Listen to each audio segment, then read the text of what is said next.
Tax brackets, I asked Joe Teskey yesterday, and he said that if you do the flattening of the tax brackets without the income tax cut that goes with it, you're going to see a number of folks who are going to see tax increases out of that.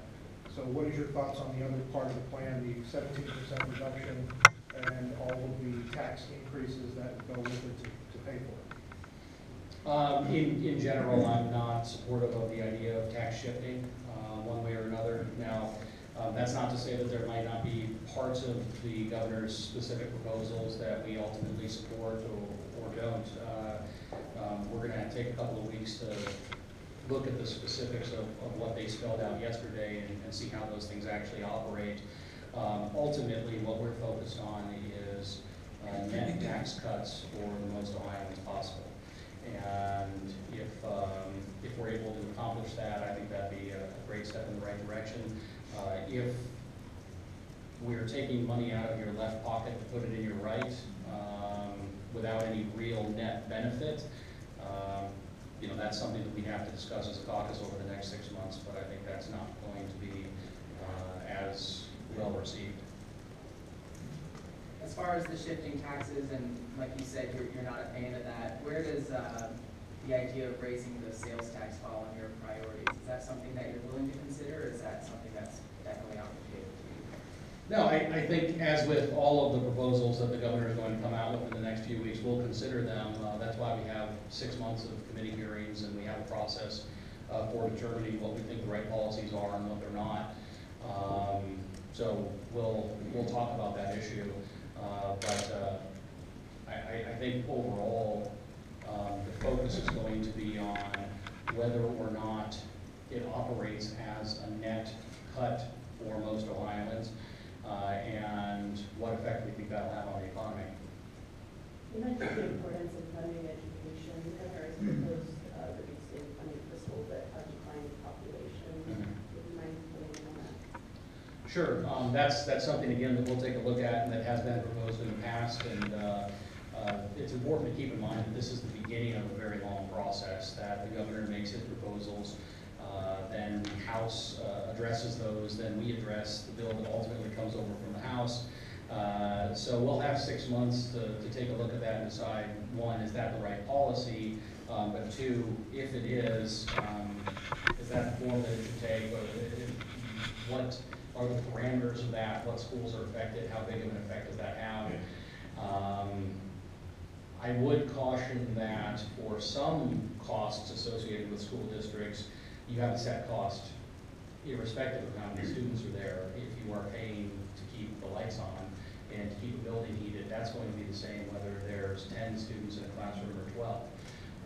So I think that's an issue that we'll spend a significant amount of time on. We will have, in addition to the Finance Committee, we're going to have subcommittees again this year, and we will have a primary and secondary education subcommittee that's focused specifically on school finance, and we'll delve into those issues for several months.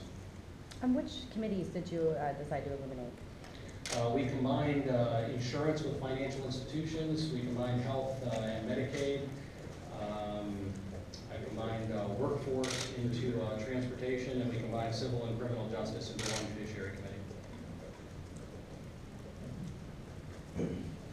You mentioned drug treatment and the drug epidemic as a priority for you. What do you think of the, can you talk about what your members are going to be proposing as it relates to also what the governor has put out in his budget, and does the governor go far enough in what he wants to do? Are there areas you think that we need to tackle that maybe he's not addressing? Sure.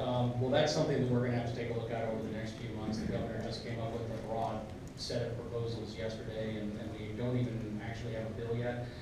So we'll see where he ends up. But that is something that our caucus has been focused on significantly over the last few years, and something that I think we have pretty broadly support for. As I mentioned, the heroin epidemic, in addition to being a major problem nationwide, is a particularly important problem here in Ohio. We actually had the most overdoses anywhere in the country last year, and we're going to focus on that issue from a lot of different angles. First, as you'll see in Senate Bill 1, increasing penalties for people who are trafficking these substances, but also in recent relatively significant sentencing reforms focused on treating drug users as opposed to traffickers like addicts, like victims, and instead of sending them to prison, getting them the treatment that they need. Ohio's recidivism rate is significantly lower than the national average, and I think that that's in part because of the work that we've done in recent years.